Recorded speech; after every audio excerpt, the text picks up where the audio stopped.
Hello दोस्तों, SRV academy के YouTube channel पर आपका स्वागत है। आज एक बहुत ही महत्वपूर्ण टॉपिक इनपुट टैक्स क्रेडिट लेने जा रहे हैं। इनपुट टैक्स क्रेडिट क्या होता है, इससे रिलेटेड कुछ महत्वपूर्ण डेफिनेशन, सेक्शन 16 में एलिजिबिलिटी और जो कंडीशन बता रखी है वह, तथा कुछ MCQ जो इससे रिलेटेड है वह देखेंगे। तो आज का अपना फोकस रहेगा इनपुट टैक्स क्रेडिट क्या होता है तथा सेक्शन 16। तो इनपुट टैक्स क्रेडिट को अपने एक एग्जांपल से समझते हैं।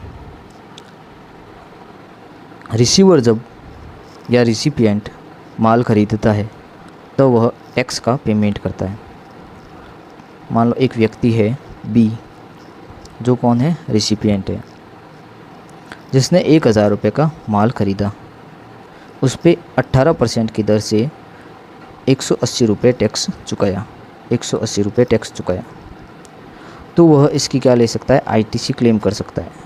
वह उसकी क्या कर सकता है, ITC क्लेम कर सकता है।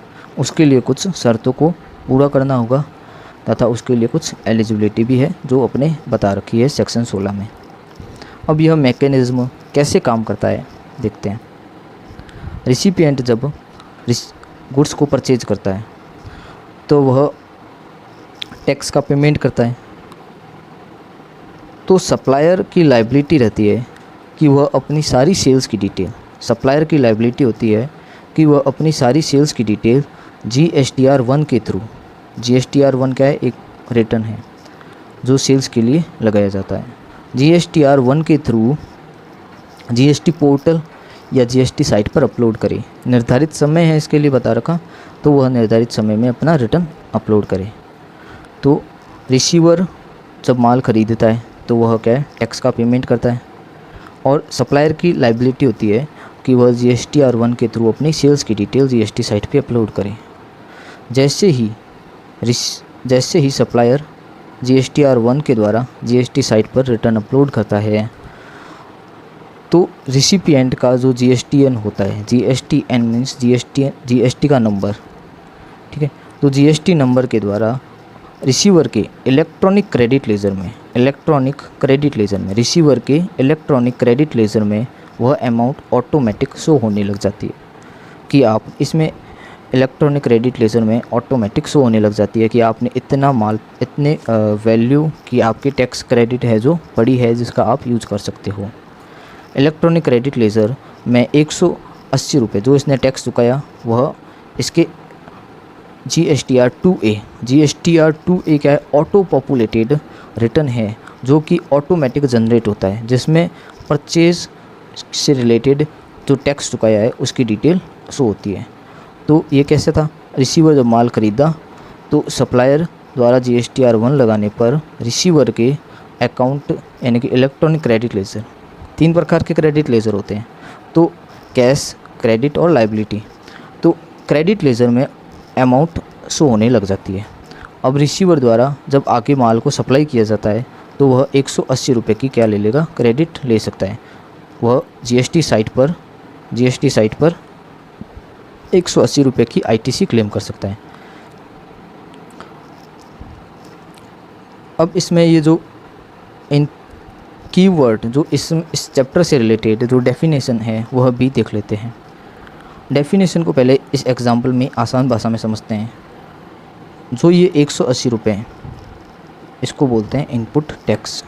इसको क्या बोलते हैं, इनपुट टैक्स, जो कि इनपुट या कैपिटल गुड्स, ये इनपुट भी हो सकता है और कैपिटल गुड्स, इनपुट या कैपिटल गुड्स पे जो पे किया गया वो हो गया इनपुट टैक्स। इसको बोल दिया इनपुट या कैपिटल गुड्स।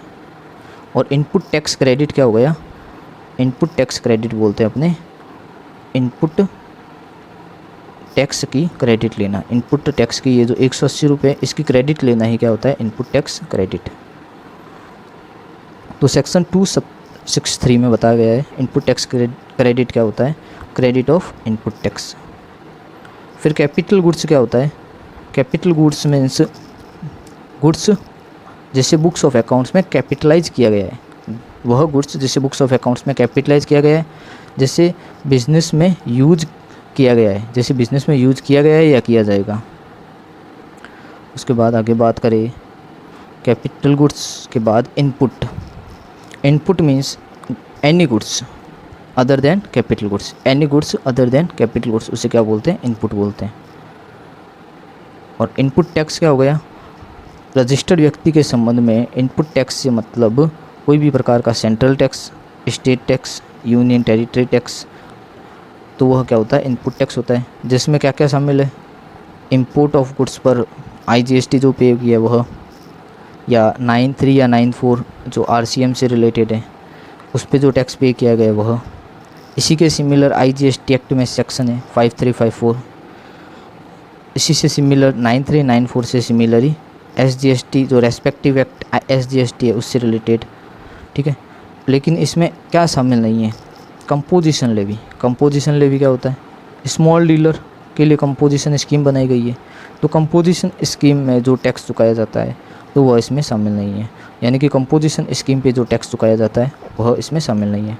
तो मतलब अगर यह व्यक्ति कंपोजिशन स्कीम में रजिस्टर्ड है और रिसीवर द्वारा इसे कंपोजिशन स्कीम में 180 रुपये का पेमेंट किया जाता है तो इसकी क्रेडिट नहीं मिलेगी। अब बात करें इम्पोर्टेंट पार्ट पे। ये जो पार्ट है वह बहुत ही महत्वपूर्ण है। Eligibility and condition for taking ITC। ITC लेने के लिए क्या क्या योग्यताएं हैं और क्या क्या कंडीशन हैं। तो ITC क्लेम करने के लिए सबसे पहले व्यक्ति का रजिस्टर्ड होना चाहिए। रजिस्टर्ड व्यक्ति ही क्या ITC क्लेम कर सकता है, हर कोई व्यक्ति नहीं कर सकता। जिसने नई नई दुकान खोली है तो वह ITC नहीं क्लेम कर सकता। जो व्यक्ति रजिस्टर्ड होगा वह ITC क्लेम कर पाएगा। और किस पे ITC क्लेम ले पाएगा? जो टैक्स पे किया गया है इनवार्ड सप्लाई पे। इनवार्ड सप्लाई पे जो टैक्स पे किया गया है उस पे, यानी कि जो परचेज पे टैक्स पे किया गया है उस पे ITC क्लेम कर पाएगा, जिसका यूज़ बिजनेस के लिए होना चाहिए। सेक्शन 16 सब सेक्शन 2 में 4 कंडीशन बताई गई है। ITC को क्लेम करने के लिए 4 कंडीशन बताई गई है। कौन कौन सी 4 कंडीशन है? कि सबसे पहले उसके पास टैक्स इनवॉइस या डेबिट नोट या प्रेस्क्राइब्ड डॉक्यूमेंट जो कि रूल 36(1) में बताया गया है वह रिसिपिएंट के पास में होना चाहिए। यानी कि ये रिसिपिएंट है, इसको कौन कौन सी कंडीशन पूरी करनी होगी? जो रिसिपिएंट है उसको कौन कौन सी कंडीशन पूरी करनी होगी वह बता रखी है सेक्शन 16 सब सेक्शन 2 में। तो पहले रिसिपिएंट के पास क्या होना चाहिए? टैक्स इनवॉइस होना चाहिए। दूसरा, रिसीवर को गुड्स या सर्विस रिसीव हो जानी चाहिए। गुड्स या सर्विस रिसीव हो जानी चाहिए या फिर डीम्ड रिसीव्ड हो जानी चाहिए। अब पूछोगे सर डीम्ड रिसीव्ड, या तो गुड्स और सर्विस उसको क्या हो जानी चाहिए? रिसीव या फिर deemed received. Deemed received means हो गया यानी कि या तो किसी के डायरेक्शन पे या bill to ship to model इसमें कवर होता है।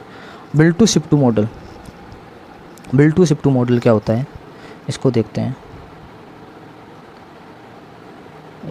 Bill to ship to model, एक व्यक्ति है जो है अपने जयपुर राजस्थान में, दूसरा व्यक्ति है बी जो है बीकानेर में, तीसरा व्यक्ति है सी जो है चूरू में, 3 व्यक्ति है। अब ए बोलता ए हो गया सप्लायर, बी बोलता है इसको ए को कि वह बी के बिहाफ पे सी को गुड्स सप्लाई कर दे। ठीक है, बी क्या बोलता है? बी है वह बोलता है कि वह बी के बिहाफ पे सी को गुड्स सप्लाई कर दे। तो इसमें क्या होगा? सप्लायर ए 3 पार्टी होगी, एक बी रिसिपिएंट हो गया और एक हो गया सी बी रिसिपिएंट हो गया। तो इसमें माना जाता है यह इसको तो देगा बिल और माल भेजेगा यहाँ पर। ए क्या करेगा? बिल तो देगा बी को और माल जो है यहाँ पे भेजेगा। तो इस केस को क्या बोलते हैं? अपने bill to ship to model.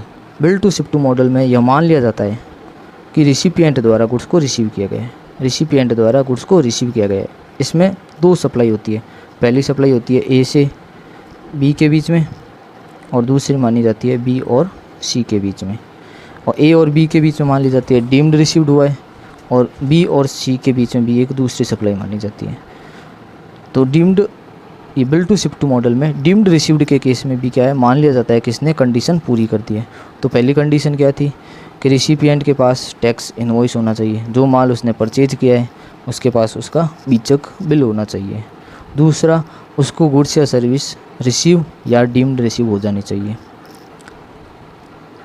तीसरी कंडीशन है जो रिसिपिएंट है उसने रिटर्न फाइल कर दिया हो, जो जीएसटी का रिटर्न है वह फाइल कर दिया हो।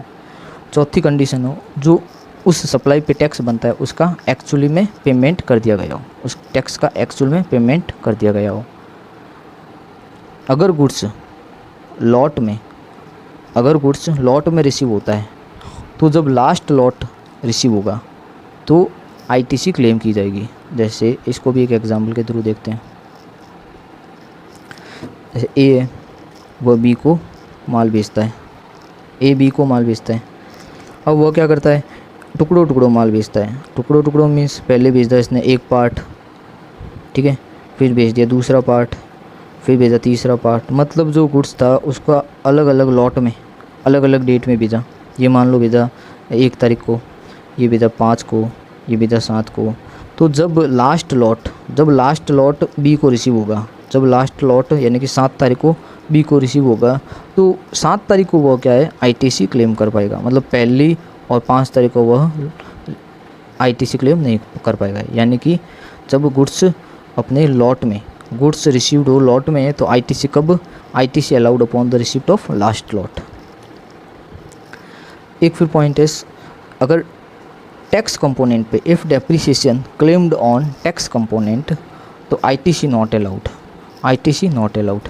मान लो ऊपर जो एग्जांपल लिया था उसमें कैपिटल गुड्स परचेज किया है, जो सप्लायर है ए, बी ने रिसीव किया क्या कैपिटल गुड्स, बी ने कैपिटल गुड्स रिसीव किया तो 1180 इसके लिए क्या हो गई टोटल कॉस्ट, 1180 इसके लिए क्या हो गई कॉस्ट।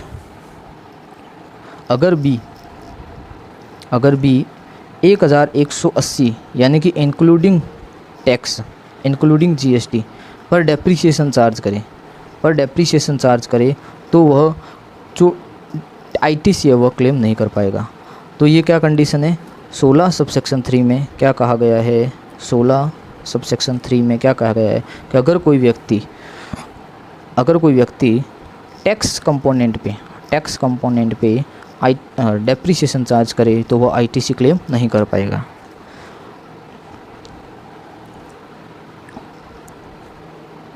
फिर आते हैं time limit for availing ITC. Time limit for availing ITC का कोई व्यक्ति कभी भी क्लेम कर सकता है नहीं, इसके लिए एक टाइम लिमिट निर्धारित कर रखी है। कोई भी व्यक्ति उस टाइम लिमिट तक ही आईटीसी क्लेम कर पाएगा, उस टाइम लिमिट के बाद आईटीसी क्लेम नहीं कर पाएगा। तो सेक्शन 16 सबसेक्शन 4 में ही क्या है वह टाइम लिमिट बताई गई है। 16 सबसेक्शन 4 क्या कहता है कि ITC pertaining to a financial year can be availed by 20th October of the next financial year, 20th October of next financial year, या फिर filing of relevant annual return whichever is earlier. मतलब दोनों में से जो पहले, या तो 20 अक्टूबर अगले नेक्स्ट फाइनेंशियल ईयर की 20 अक्टूबर, या फिर एनुअल रिटर्न की डेट, दोनों में से जो पहले होगा वहाँ तक वह क्या आईटीसी क्लेम कर पाएगा। यहाँ पे एक्ट में क्या बताया गया है, इसको मतलब इसको कैसे लिखा गया है, इसको नोट किया गया है कि कोई भी व्यक्ति आईटीसी सितंबर मंथ का जो रिटर्न की डेट होती है, सितंबर मंथ की रिटर्न की डेट होती है उससे पहले या फिर एनुअल रिटर्न, दोनों में से जो पहले हो वहाँ तक क्लेम कर सकता है। तो सितंबर मंथ के रिटर्न की डेट क्या हो गई 20 अक्टूबर, तो 20 अक्टूबर या फिर एनुअल रिटर्न, दोनों में से जो भी पहले हो वहाँ तक आईटीसी क्लेम कर पाएगा, इसके बाद आईटीसी क्लेम नहीं कर पाएगा। फिर कुछ कंडीशन में आईटीसी के रिवर्सल की भी बात की गई है कि व्यक्ति को आईटीसी को रिवर्स भी करना होगा। अगर चौथी कंडीशन क्या थी कि टैक्स का पेमेंट हो जाना चाहिए। अगर व्यक्ति टैक्स का पेमेंट ना करे, अगर कोई भी व्यक्ति टैक्स का पेमेंट ना करे तो उसको 180 दिनों में टैक्स का पेमेंट ना करे तो उसको आईटीसी को रिवर्स करना होगा, यानी कि reversal of ITC in case of non payment of consideration. इसमें रिवर्स करते समय 18% इंटरेस्ट भी ऐड किया जाएगा तथा आउटपुट टैक्स लायबिलिटी में जोड़ दिया जाएगा। तो देखो क्या कहता है ये कि ITC to be reversed with the interest at the rate 18% if value plus tax of goods and और services is not paid within 180 days of the such issuance of invoice. Invoice issue करने के अगर 180 दिनों में payment नहीं किया जाता है, यह रिवर्सल का पॉइंट क्यों लाया गया है, ताकि कोई भी फर्जी तरीके से ITC को क्लेम ना कर पाए। पहले क्या होता था, लोग इनवॉइस इशू करके केवल ITC क्लेम कर लेते और गवर्नमेंट को टैक्स का पेमेंट नहीं करते। तो गवर्नमेंट ने कंडीशन डाली कि अगर कोई व्यक्ति 180 दिनों में टैक्स का पेमेंट ना करे तो वह उसको ITC रिवर्स करनी होगी। Such supplies will be specified in the GSTR 2 of the month immediately following 180 days. जैसे ही 180 दिन ख़त्म होते हैं तो उस व्यक्ति को अपने GSTR 2 में वह सप्लाई दिखानी होगी तथा ITC जो उसने पहले क्लेम कर ली थी, ठीक है, मान लो 180 रुपये थे अपने ऊपर एग्जांपल में, जो टैक्स की अमाउंट थे 180 रुपये, अगर वह क्या करे, पेमेंट ना करे, 180 रुपये का पेमेंट ना करे 180 दिनों में, तो उसे वापस से आउटपुट टैक्स लायबिलिटी में क्या करना पड़ेगा, ऐड करना पड़ेगा। किसे ऐड करना पड़ेगा, बी को। बी ने क्या कर लिया था, 180 की क्रेडिट ले ली थी, ठीक है। तो अगर ए 180 दिनों में पेमेंट ना करे तो बी को रिवर्स करनी पड़ेगी।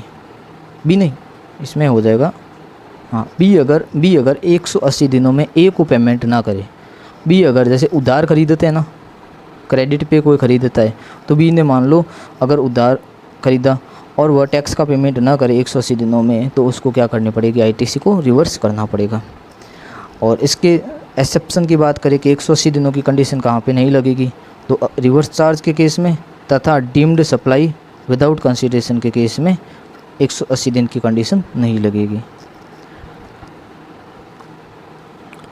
फिर एक रूल है, रूल 36(4), जो भी इम्पोर्टेंट है कि कोई भी व्यक्ति रजिस्टर्ड व्यक्ति है तो वो अपने इनवॉइस डेबिट नोट के आधार पर क्या ITC क्लेम करता है, लेकिन वह जो इनपुट टैक्स क्रेडिट क्लेम करता है तो वो इनवॉइस के आधार पे जो उसने सप्लायर ने, जैसे सप्लायर जो भी होते हैं वह GSTR में दिखाते हैं, रिटर्न फाइल करते हैं। अब मान लो जिससे परचेज किया वह व्यक्ति अगर अपना रिटर्न ही ना लगे, जैसे ए है और बी है, बी ए से भी ख़रीदता है और X से भी ख़रीदता है, Y से भी ख़रीदता है, Z से भी ख़रीदता है, अलग अलग से ख़रीदता है, ठीक है। बी क्या करता है, ए से भी माल ख़रीदता है, X से भी ख़रीदता है, Y से भी ख़रीदता है और Z से भी ख़रीदता है, अलग अलग पार्टी है जिनसे ख़रीदता है। ए अपना रिटर्न लगा देता है, Y और Z भी लगा देते हैं, लेकिन X है जो अपना रिटर्न नहीं लगाता है। तो गवर्नमेंट द्वारा एक कंडीशन लाई गई कि इसे क्या बोलते हैं, ये तो हो गई इसकी एलिजिबल क्रेडिट, जो रिटर्न ऑटोमेटिक शो हो जाती है, वो तो ऑटोमेटिक शो हो जाती है, तो इसकी भी वो क्या क्रेडिट ले सकता है। X ने अगर रिटर्न नहीं लगाया तो B की तो इसमें कोई गलती नहीं है, ठीक है, तो B क्या है, क्रेडिट ले सकता है, लेकिन 10% ऑफ एलिजिबल से ज़्यादा नहीं। एलिजिबल कौन सी हो गई, जो A, X, A, Y और Z के रिटर्न में शो हो रही थी, वह क्या हो गई, एलिजिबल क्रेडिट। तो एलिजिबल क्रेडिट के 10% से ज़्यादा की वह ITC क्लेम नहीं कर पाएगा। 10% can not exceed the 10% of the eligible credit available. ये बात बता रखी है रूल 36(4). एक्चुअली क्या है, रेस्ट्रिक्शन लगाता है। X की मतलब कि जो पूरी नहीं क्लेम कर पाएगा, जो A ने, Y ने और Z ने, A, Y और Z ने जो रिटर्न लगाया उसमें जो दिखा रही है वो एलिजिबल क्रेडिट है, तो X के लिए कितनी क्लेम कर पाएगा, पूरी नहीं कर पाएगा। इन तीनों की जो क्रेडिट बन रही है उसके 10% के बराबर ही क्या कर पाएगा, ITC क्लेम कर पाएगा। वो समझता हूँ कि ये आपको समझ आ गया होगा ये पॉइंट भी। अब चले आगे, तो आगे चलते हैं। तो मल्टीपल चॉइस क्वेश्चन से पहले एक ब्रीफ रिवीजन जल्दी से देख लेते हैं कि क्या क्या देखा। पहले डेफिनेशंस देखी, फिर रजिस्टर्ड पर्सन क्या कर सकता है, ITC इनवर्ड सप्लाई पे क्लेम कर सकता है। 4 कंडीशन है कि टैक्स इनवॉइस होना चाहिए, गुड्स या सर्विस रिसीव हो जानी चाहिए या डीम्ड रिसीव हो जानी चाहिए, रिटर्न फाइल कर दिया जाना चाहिए और टैक्स का पेमेंट एक्चुअली गवर्नमेंट को हो जाना चाहिए, ठीक है। फिर अगर लॉट में हो तो लास्ट लॉट जब होता है तब, और अगर टैक्स कंपोनेंट डेप्रिसिएशन पे टैक्स कंपोनेंट चार्ज कर ले, डेप्रिसिएशन पर टैक्स कंपोनेंट पे डेप्रिसिएशन चार्ज कर ले तो आईटीसी अलाउ नहीं होगी। फिर टाइम लिमिट की बात की, टाइम लिमिट हो गई 20 October of the next financial year और एनुअल रिटर्न दोनों में से जो भी पहले हो। फिर अगर 180 दिनों में पेमेंट ना करे तो 18% ब्याज सही तो उसको क्या करना पड़ेगा, रिवर्स करके अपनी आउटपुट टैक्स लायबिलिटी में ऐड करना पड़ेगा। फिर रूल 36(4) में बताया गया कि इन एलिजिबल क्रेडिट का 10% से ज़्यादा क्लेम नहीं कर सकते। अब देखते हैं MCQ। इनपुट मीन्स क्या होता है? Any goods excluding capital goods, any goods including capital goods only, और capital goods used for the furtherance of business. तो इनपुट मीन्स क्या होता है? जो बताया गया इनपुट मीन्स 259 बताया गया, input means any goods other than capital goods. तो इनपुट मीन्स क्या हो जाएगा? Input goods excluding capital goods. तो इसका आंसर हो जाएगा A. Second question, input tax credit can be taken by. Input tax credit किसके द्वारा ली जा सकती है? Registered dealer not opting for composition scheme, registered dealer opting for the composition scheme, unregistered dealer, या ऑल ऑफ द अबव। तो इसका answer क्या होगा? इनपुट टैक्स क्रेडिट किसके द्वारा? कंपोजिशन डीलर कंपोजिशन स्कीम को जो ऑप्ट करता है उसके द्वारा नहीं ली जाती, अनरजिस्टर्ड द्वारा नहीं ली जाती। तो इसका आंसर हो जाएगा registered dealer not opting for the composition scheme. तो इसका आंसर हो जाएगा A, registered dealer not opting for the composition scheme. Next question की बात करें, where the goods against the invoice are received in lots the registered person shall be entitled to take the credit upon the receipt of the. रजिस्टर्ड व्यक्ति tax credit कब ले पाएगा? First lot के समय, लास्ट लॉट के समय, जब वो आधा लॉट प्राप्त कर ले या मेजॉरिटी ऑफ लॉट प्राप्त कर ले। तो इसका आंसर हो जाएगा लास्ट लॉट के समय। लास्ट लॉट के समय वह क्या कर पाएगा? क्रेडिट क्लेम कर पाएगा। इसका आंसर हो जाएगा। उसके बाद नेक्स्ट क्वेश्चन की बात करें, whether the credit on the input should be availed based on the receipt of the document और the receipt of the goods. यानी कि whether credit on input should be availed based on the receipt of document और the receipt of the goods. यानी कि ITC कब claim कर सकता है? रिसिप्ट ऑफ गुड्स के समय। हाँ, ये बात सही है। रिसिप्ट ऑफ डॉक्यूमेंट भी होना चाहिए, ये भी बात सही है। Receipt of goods and document, या receipt of either receipt of document या रिसिप्ट ऑफ गुड्स।